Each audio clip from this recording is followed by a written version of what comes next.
امیدوار هستم که بعد از این سفر پارلمان اروپا در ارتباط با صلح در افغانستان پیش قدم شود و یک صفحه جدید در این قسمت باز بود.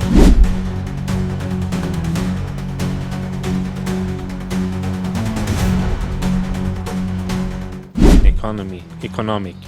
ما با تمام کشورهای همسایه و تمام کشورهای آسیای میانه روابط بسیار نیک و دوستانه داریم. ما از همکاری‌های سیاسیشان تشکر میکنیم، از همکاری‌های بشریشان تشکر میکنیم. آیا پوهیږئ چې احمد شاه مسعود څوک و؟ د غرونو اتل که د کابل د ورانۍ مسؤل. ولې شوروي پوځ د افغانستان پر هر ځای کې پرمختګ وکړ خو د پنجشیر غرونه ورته د مرګ کندې وې؟ ولې ګلبدین حکمتیار په ده تور لګاوه چې له شوروي سره یې پټ جوړجاړی کړی و؟ رښتیا څه دي؟ کله چې طالبان کابل ته ننوتل ولې یوازې مسعود پاتې شو چې مقابلې ته ودرېږي؟ ولې نړیوالو رسنیو هغه ته د غرونو لوی انسان لقب ورکړ؟ او ولې نوم یې د نړۍ په سیاست کې هم اورېدلی شو؟ ولې د احمد شاه مسعود تر وژل کېدو یوازې 2 ورځې وروسته په امریکا کې د سپټمبر په 11مه خونړۍ پیښه وشوه؟ دا تصادف و که د یوې سترې لوبې برخه؟ او آیا دی د افغانستان لپاره یو اتل و که د تاریخ یو تر ټولو جنجالي څیره؟ دا او داسې ډیر نور مهم معلومات زموږ سره په همدې ویډیو کې وګورئ. السلام علیکم ورحمت الله وبرکاته. زه یم ستاسو ورور بختیار احساس او تاسو د احساس ګولډن ټي وي چینل ګورئ. نو راځو د بشپړې ویډیو طرف ته. نن در سره د یو داسې شخصیت کیسه شریکوم چې د افغانستان د وروستۍ نیمې پېړۍ تر ټولو مشهوره خو هممهاله تر ټولو جنجالي څیره ده.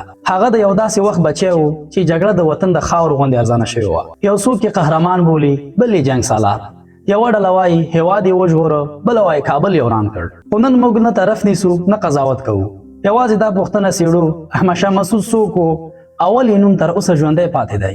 اوله برخه د احمد شاه مسعود ماشومتوب، تربیه او شخصیت. احمد شاه مسعود د 1953 کال د سپټمبر په 2مه د پروان ولایت د جبل سراج ولسوالۍ بازارک سیمه کې اوسېږي. دا سیمه اوس د پنجشیر درې مرکز ګڼل کېږي خو هغه وخت د پروان ولایت برخه وه. د پلار نوم یې دوست محمد خان و چې یو نظامي افسر و. د مستندو سرچینو له مخې د هغه کورنۍ د تاجک توکم وه او خپله مورنۍ ژبه یې دري وه. احمد شاه مسعود له ماشومتوبه خاموش خو ژور متفکر شخص و. مطالعه یې خوښول او د نظم سخت پیرو و. زده کړې یې تر پولیتخنیک پوهنتونه روانې وې خو د شوروي یرغل یې ژوند بل لور ته وګرځاوه. دوهمه برخه د شوروي یرغل پر وړاندې قیام. کله چې د شوروي اتحاد ټانکونه د افغانستان پر خاورې برید وکړ، مسعود قلم پر ځمکه کېښود او ټوپک یې پورته کړ.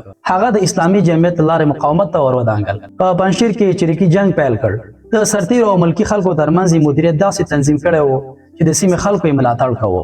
شوروي پوځ څو ځله پر پنجشیر برید وکړ خو هر ځل یې سختې ستونزې وزغملې او په شا وتمبول شو. خو د دې بریدونو په اړه د حکمتیار ادعا څه وه؟ ګلبدین حکمتیار بیا پر مسعود دا تور لګاوه چې ګواکې د شوروي سره یې پټ جوړجاړی کړی و چې پنجشیر ته مستقیم تاوان ونه رسوي او په ځینو جګړو کې د معاملې له لارې خپله سیمه وساتله. دا خبره یې ان رسنیو ته هم ویلې وه. خو واقعیت څه ښایي؟ زیاتره نړیوال مستند لیکوالان لکه مارسیل اګرات، انتونیو جیستوزي او د شوروي جګړې افسران دا تاییدوي چې شوروي پوځونو پنجشیر ته د جګړې لپاره سخت عملیات کړي دي. خو دا هم واضحه ده چې د پنجشیر جغرافیه، غرونه او د چریکي جنگ ماهرانه تخنیکونه د دوی مخه نیوله. حقیقي تحلیل څه وایي؟ په مستندو کتابونو کې دا هم راغلي چې شوروي ځواکونو څو ځله د 5 میاشتنۍ اوربند وړاندیز کړی و چې شاید د جنگي تاوانونو او لوجستیکي ستړیا له امله و، نه دا چې کوم خاص جوړجاړی وي. مسعود هم دا اوربندونه د ملکي وګړو د ژغورنې لپاره منلي. پایله څه ده؟ په تاریخي لحاظ دا څرګنده ده چې شوروي ځواکونو څو ځل سخت بریدونه کړي. د حکمتیار تورونه سیاسي جنجال و خو پوره مستند اسناد چې معامله شوي موجود نه دي. البته د مجاهدینو ترمنځ سیاسي سیالۍ دا ډول تبلیغات زیات کړي وو. درېیمه برخه د پنجشیر د ادارې ځانګړتیا. مسعود له هغو قومندانانو څخه و چې د جګړې ترڅنګ یو نسبي اداري جوړښت هم ساتلی و. ښوونځي، روغتونونه، مسجدونه، عدالت او مالیاتي ادارې فعاله کړې وې. د ملګرو ملتونو د یو راپور له مخې پنجشیر له هغو سیمو څخه و چې هلته د نسبي نظام فضا موجوده وه. ده ویل جنګ یوازې له ټوپکه نه بلکې د عقل او ولس په مرسته بریالی کیږي. څلورمه برخه د کورنۍ جګړې پیل. 1992 کال هغه کال چې د افغانستان په تاریخ کې د تورو شپو پیل ګڼل کیږي. د ډاکټر نجیب الله حکومت سقوط وکړ او هغه ډلې چې یو وخت په ګډه د شوروي پر ضد جګړه کړې وه اوس د واک لپاره د یو بل پر وړاندې ودرېدې. احمد شاه مسعود چې د هېواد د دفاع وزیر شو د سولې د لارې پلوی و خو د بېلابېلو ډلو ترمنځ سیالي او بې اعتمادي دومره زیاته وه چې د سولې هڅې ډېرې ستونزمنې شوې. د کابل جګړې ډېرې درنې پایلې درلودې. زرګونه ملکي کسان ووژل شول، کورنۍ بې کوره شوې، ښارونه وران شول. د ملګرو ملتونو د بشري حقونو د کمیسیون په راپورونو کې د دې جګړې دردناک وضعیت بیان شوی دی. منتقدین وایي د کابل دوراني مسؤلیت یوازې د یو طرف نه و بلکې د ټولو ښکېلو ډلو په اوږو و چې په هغو کې د احمد شاه مسعود اړخ هم شاملېږي. خو د هغه پلویان بیا وایي د تل د سولې لټون کوو او د جګړې د پای ته رسولو هڅې یې کولې. 5مه برخه د طالبانو پر وړاندې مقاومت. د کورنۍ جګړې له ګډوډۍ وروسته یوه نوې مرحله پیل شوه. 1996 کال و طالبان کابل ته ننوتل او د هېواد ډېرې برخې تر واک لاندې راوستلې. احمد شاه مسعود چې د وخت د دفاع وزیر و د پنجشیر درې ته شاتګ وکړ. هلته یې د پخوانیو مجاهدینو او نورو سیمه ییزو قماندانانو سره د طالبانو پر وړاندې مقاومت پیل کړ چې وروسته د شمالي ائتلاف په نوم مشهوره شو. احمد شاه مسعود ادعا درلوده زه دا جګړه ځکه کوم چې خلک آزاد وي، هر څوک خپل نظر وایي، واک یوازې د یوې ډلې په لاس کې پاتې نشي. دې هڅه کوله چې له بهرنیو هیوادونو سره اړیکې ولري تر څو افغانستان کې یو داسې راتلونکی نظام جوړ شي چې ټول پکې ونډه ولري. خو طالبانو څو ځله هڅه وکړه چې پنجشیر ته داخل شي، خو د سختو غرونو، سیمه ییزو شرایطو او د مسعود د جګړې تکتیکونو له امله دا هڅې ناکامې شوې. د نړیوالو خبریالانو په باور د پنجشیر سیمه د جګړې ترڅنګ د تعلیم او روغتیا ځینې بنسټونه هم ساتلي وو. په 1999 کال کې احمد شاه مسعود ته په اروپا کې د سیاسي غونډو لپاره بلنه ورکړل شوه او ځینو اروپایي رسنیو هغه ته د غرونو لوی انسان لقب ورکړ. په 2000 کال کې طالبانو د بدخشان له لارې د پرمختګ هڅه وکړه خو د مسعود ځواکونو یې مخه ونیوله. د نیویارک ټایمز د راپور له مخې دې جګړې د طالبانو د پرمختګ مخه ونیوله. احمد شاه مسعود به تل ویل زه د اسلام د نوم تر چتر لاندې ظلم نه منم، دا زما دین نه دی، دا زما ملت نه غواړي. هغه دا هم ویلي وو که د سولې قیمت زموږ د خلکو غلامول وي نو دا سوله نه ده، دا شرم دی.